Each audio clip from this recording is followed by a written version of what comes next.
Have you ever noticed what happens when somebody achieves something truly incredible? They step out from the crowd, they excel, and then, almost immediately, people start trying to tear them down. It's a phenomenon we actually see every single day. You might have heard it called the tall poppy syndrome, where the flower that grows the highest is the one that gets its head chopped off. But why does this happen? What is it about human nature that makes us want to attack excellence? Well, welcome to this deep dive. Today we're unpacking the philosophy behind exactly why people try to destroy what they cannot become. So let's just jump right into the mystery here. Why do we attack other people's greatness? Why does human nature seemingly drive us to destroy the very things that deep down we secretly wish we could be?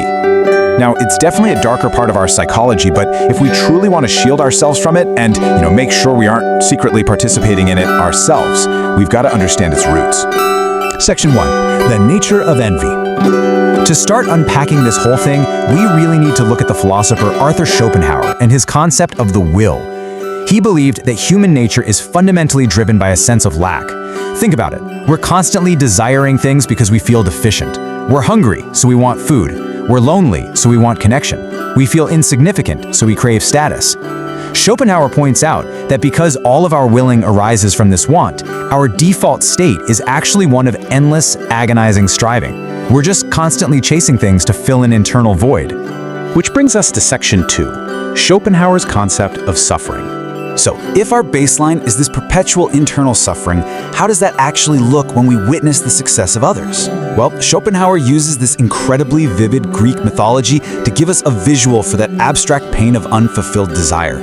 He compares human striving to being stretched out on the ever-spinning fiery wheel of Ixion, or constantly pouring water into a sieve that literally never fills up. It's just a brutal, exhausting cycle. We are constantly burning with desires that we can never fully satisfy. And here is the absolutely crucial point. Privation is infinitely increased by the enjoyment of others.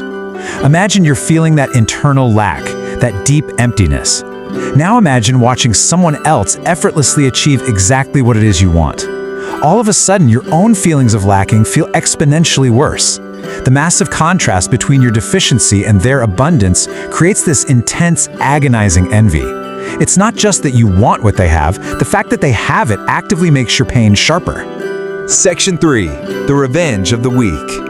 So how does this incredibly painful emotion morph into actual destructive behavior?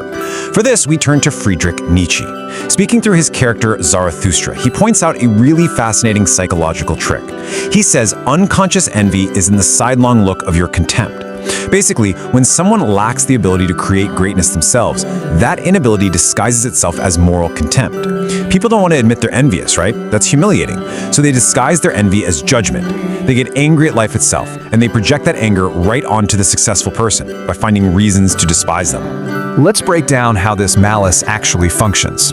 Schopenhauer observed that when someone has this intense, pent-up pressure of unfulfilled will, it just leads to absolute internal misery and emptiness. And because they can't satisfy their desires directly, they go looking for a shortcut, an indirect cure.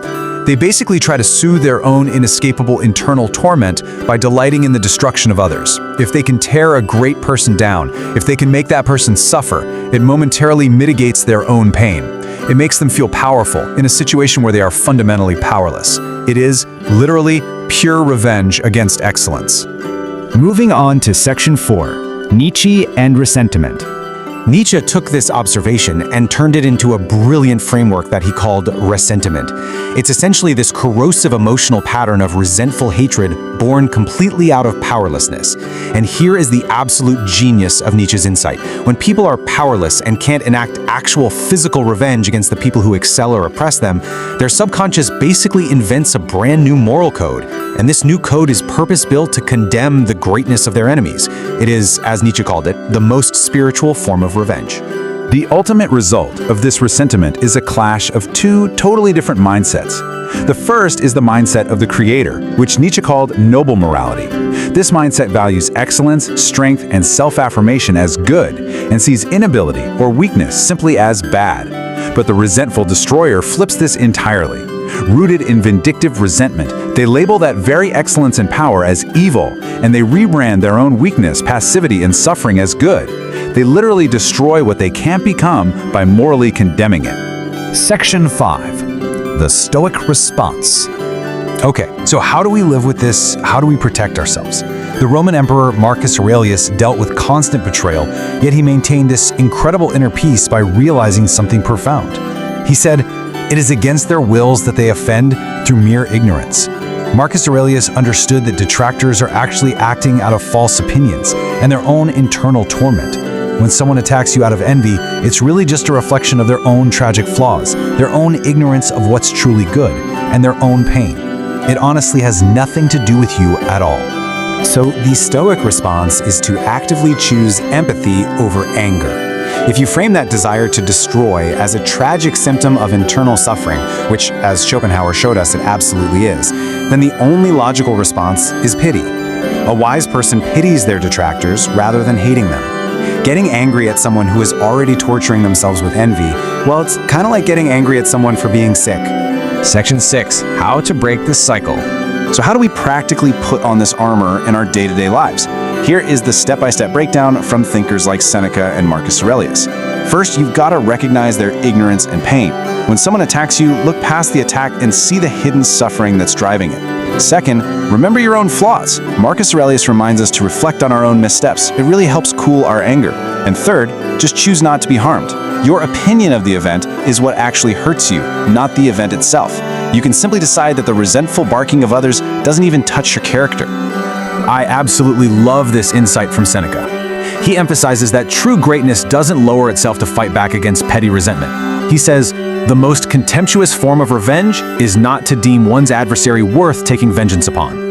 It's such a powerful image. He compares a truly great and noble person to a large wild animal that hears these tiny little dogs barking at it and just remains completely unmoved. You just keep walking. You don't let their resentment become your problem. Which brings us to the end of our breakdown today and to a question I really want to leave you with. When you look at your own daily actions, your comments online, the way you speak about the successful people around you, are you building yourself up or are you harboring a secret desire to destroy others? Look, excellence is hard, for sure. It requires facing our own deficiencies without giving in to that toxic, easy comfort of resentment. So choose to be the creator, not the destroyer. Thanks for joining me on this explainer, and keep building.